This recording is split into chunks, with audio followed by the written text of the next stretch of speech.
c'est l'heure de Local Actu, l'information en Périgord sur RLP.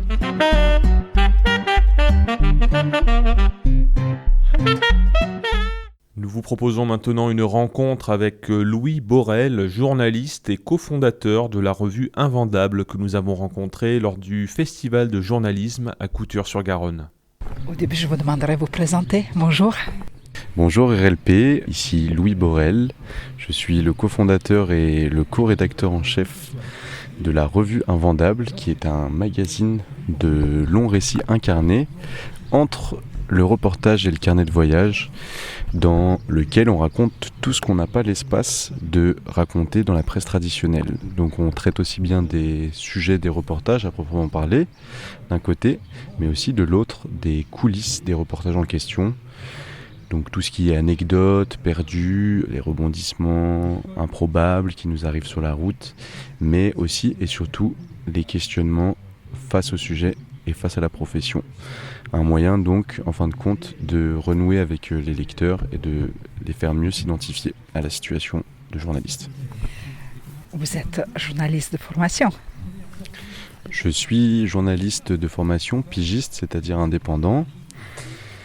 Et c'est la frustration que nourrissait ce métier lorsque j'ai commencé qui m'a amené à fonder la revue Invendable avec deux confrères à moi, Serge Astom qui est aussi reporter à l'écrit et Nicolas Cortès qui est un photojournaliste, parce qu'on ne se retrouvait pas dans les contraintes d'espace, de ton de la presse traditionnelle, et que tout d'un coup on a voulu débrider nos récits pour laisser la place à quelque chose de plus libre, qui nous ressemble davantage et encore une fois qui permettent aux lecteurs de mieux se retrouver dans cette profession d'écrier. Pas que pour le lecteur, pour vous aussi. Cette condition de pigiste, ça ne vous convient pas. Donc cette liberté, une autre liberté d'expression, vous avez prouvé que c'est possible. Tout à fait, parce que on est ravis de pouvoir collaborer ponctuellement avec la presse traditionnelle, même si les occasions se font rares. Le fait est que même quand on arrive à publier pour des rédactions officielles, entre guillemets, il s'avère qu'on est frustré, un peu contrarié de voir comment nos papiers peuvent être retoqués, que la titraille, que les chapeaux ne sont pas de notre fait, que les mots, les expressions sont parfois modifiés, et qu'il arrive aussi que certains passages entiers soient coupés. Voilà, c'était fort de ce constat-là qu'on a fondé Invendable, fort aussi, c'est la majorité des cas, de l'indisponibilité avérée des médias traditionnels. C'est-à-dire que lorsque on leur fait des propositions, des pitchs comme on appelle ça, de sujets, la plupart des rédacteurs en chef soit ne nous répondent pas, parce qu'on suppose qu'ils n'ont pas le temps, mais le temps on peut toujours le trouver, soit ils nous répondent par la négative. Donc on était fatigués d'attendre après les autres, après les chefs. Et donc on a décidé de devenir nos propres chefs et puis de se publier sans plus patienter du tout. Et comment vous avez fait ? Quelle était la démarche ? On a d'abord publié un numéro 0 qui était la conséquence d'un voyage à Berlin, capitale allemande dans laquelle s'étaient réfugiés un certain nombre de Russes, d'artistes russes dans la foulée de l'invasion généralisée de l'Ukraine. Et à cette occasion, justement, on avait présenté le sujet à des rédactions qui, encore une fois, soit ne nous avaient pas répondu, soit nous avaient répondu négativement. Et donc un soir, sur un comptoir de bar, on a eu cette idée lumineuse. C'est souvent sur les comptoirs que naissent les idées les plus brillantes, qu'on en avait assez et qu'il fallait qu'on publie ça nous-mêmes. Parce que justement, on était lassés d'attendre après les rédactions, et qu'au moins si on publiait nous-mêmes, on pourrait le faire comme on l'entendait. Et c'est à cette idée-là qu'on s'est attaché jusqu'au 3e numéro qui est paru il y a quelques mois maintenant. Vous pouvez décrire un petit peu le sujet de ces 3 numéros qui sont très différents, mais en même temps, ils parlent de même chose.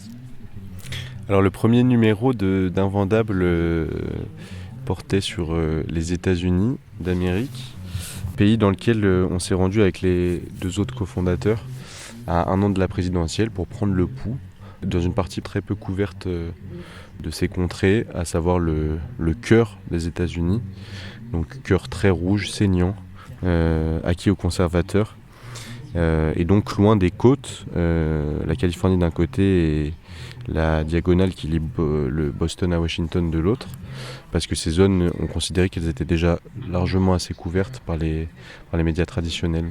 On a voulu aller voir là où justement on estimait qu'il y avait un manque de couverture, où on pensait que les médias traditionnels mettaient moins les pieds, et on pensait surtout que les gens n'avaient pas particulièrement de connaissances sur le sujet, quoi.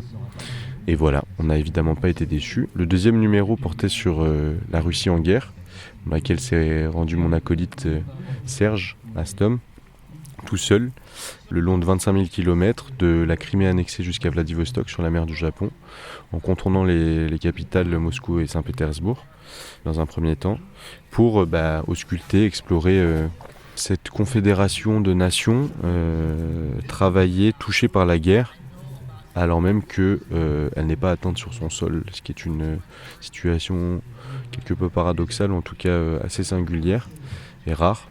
Et ce qu'il a constaté sur place auprès de, encore une fois, d'une population qu'on méconnaît, qui a peu de voix, qui se sent délaissée et sous-représentée, c'était qu'une écrasante majorité de la population soutenait non seulement la guerre, mais Poutine ardemment,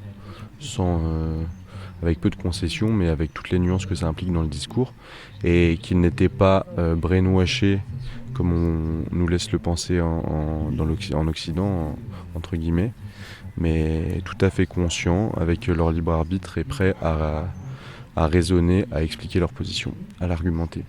Voilà. Et pour le 3e numéro,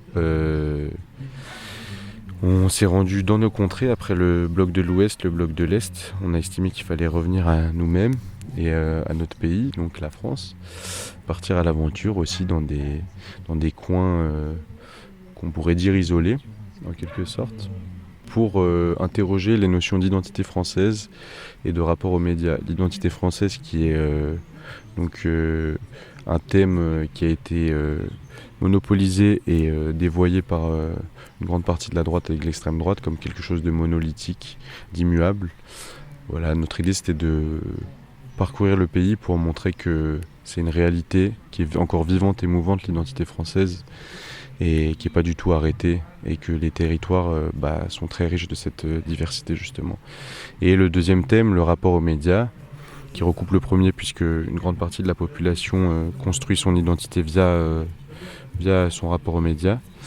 Et voilà, il s'agissait de comprendre dans quelle mesure les gens se sentent représentés dans les médias traditionnels, comment ils voudraient que ces représentations changent. Et voilà, on se posait en intermédiaire, en porte-voix en quelque sorte, comme on veut le faire dans chacun des numéros. Et pour retranscrire avec le plus de justesse et de place et de nuances possibles toute la teneur de leur discours. Oui, il y a le livre aussi. Les 3 premiers numéros d'Invendable ont été compilés, condensés et compilés dans un livre disponible aux éditions du Faubourg pour souligner leur cohérence, la cohérence des thèmes qui sont évoqués dans ces 3 premiers opus, la cohérence des voyages et la cohérence de l'écriture de la plume de Serge Astom, mon acolyte, qui est tranchante, vivante et décalée à souhait, même quand il s'agit de sujets graves. Et voilà, et donc en faisant le pari que, puisqu'il n'y aurait pas d'image dans cette retranscription des 3 premiers numéros, la langue de Serge serait suffisamment parlante et évocatrice pour faire vivre les numéros tout seul, juste avec le texte. Oui, et l'Invendable est devenu une publication vendue, c'est ça ? Effectivement, on ne cesse de s'attacher à faire mentir notre titre. Et ça y est, ça commence à se sentir pour de bon. On a tiré 10 000 exemplaires en tout en un peu plus d'1 an, ce qui est quand même plutôt colossal pour une association, puisqu'on reste une association complètement indépendante qui ne touche aucun fonds de l'extérieur, si ce n'est lors d'appels à dons ponctuels de particuliers, généreux donateurs qu'on remercie et auxquels on est très reconnaissant. Et voilà, et donc on est très ravis de ce succès. On est disponible partout en France, dans près d'une centaine de points de vente. Et on nourrit une relation de confiance et même amicale avec beaucoup de libraires qui s'enthousiasment pour ce travail et qui nous en redemandent à l'appel très régulièrement. On continue à être stupéfait, mais aussi très agréablement surpris de ce succès. C'est une très bonne nouvelle et on espère qu'Invendable continuera de vivre très longtemps. Et à votre avis, qu'est-ce que plaît au lecteur ? Je pense que ce qui plaît, ce qui touche le lecteur dans Invendable, c'est la distance, la barrière qu'on fait tomber, et qui est un présupposé aujourd'hui entre les journalistes et les lecteurs. Les journalistes sont souvent décriés comme déconnectés, comme des ennemis quelque part de la parole publique des personnes qu'on pourrait dire lambda, des citoyens quoi. Et justement, nous, on vient casser ça en s'impliquant dans le récit, en faisant part de nos doutes, de nos hésitations face au sujet, face à l'éthique journalistique, face à la sacro-sainte objectivité. En passant par nous, le lecteur s'identifie mieux, il trouve aussi sa voix à travers la nôtre, en tout cas c'est ce qu'on pense.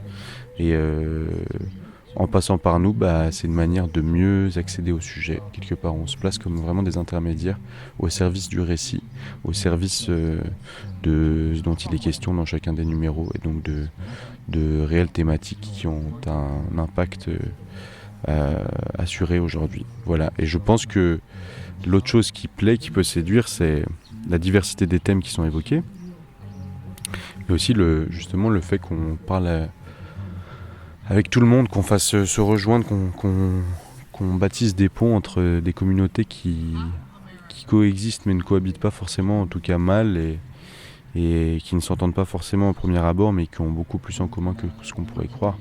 Voilà, en ce sens-là, je pense que notre démarche est très engagée et qu'elle plaît parce que la parole de cette infinité de personnes est retranscrite avec fidélité, en tout cas on l'espère.